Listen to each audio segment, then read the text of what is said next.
Now let's move along to the 56th gate, and let's talk about how we express salesmanship, attention getting, because it's all under attention getting.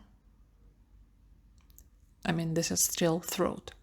So we have three ways of getting attention. We get attention by displaying the facts, we get attention by telling a story, and we get attention by expressing uniqueness. And you can see in marketing, for example, that we have all of those examples on television every day. And I'm only talking about just these three gates of the throat pointed upwards. So we have three basic ways of getting attention. Okay? When we're dealing with the 56th gate, dealing with attention is telling a story. And you can see in so much television advertising this thing. What they want you to be attracted to, a part of a story. They want to get you into the story. It's the story that is going to get you to the product. To the point that we have films like James Bond in which advertisers actually paid for material, advertising products to actually be placed very clearly within the context of the film so people can see the products being used in the story without any sales pitch. I mean, it's very powerful. If James Bond is using a certain brand of gin, there are certain people at the subconscious level that will have an impact.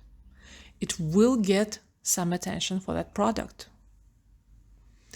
And you have that in America with rappers, for example. You have rappers who like to make themselves in this adornment style. They like to buy the most expensive of everything.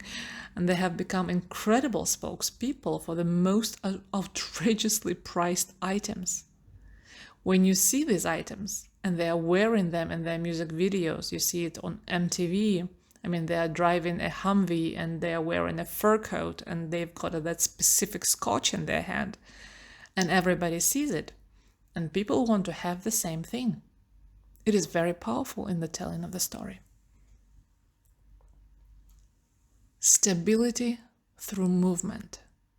The perpetuation of continuity through the linking of short-term activity.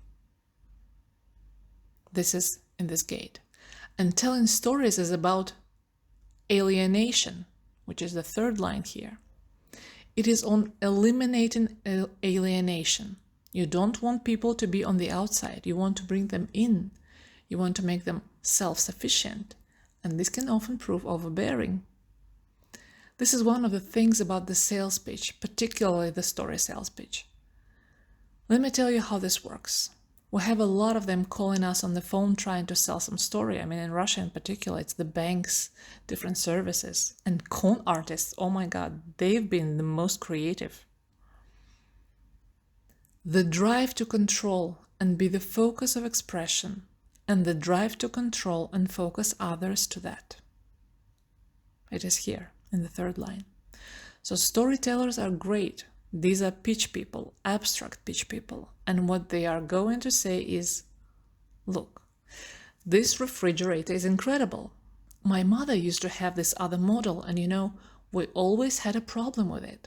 The lights were always off inside and so forth and so on. So it is always some kind of story. In Russia we call this nativная реклама, which is the advertisement which sounds like sounds authentic, natural, an advertisement of being authentic. Although to me it sounds kind of oxymoronic now, don't you think? I mean, they'll tell you all sorts of things and then suddenly they'll say, by the way, I sell insurance. It reminds me of Friends sitcom. I hope you watched it. I'm a big fan. And how this guy was selling encyclopedias and sold one to Joey. I mean, out of all of them, he sold one to Joey. If you haven't watched it, you better. It's a perfect example of what I'm talking about. This is Jesus telling parables. A great way to sell.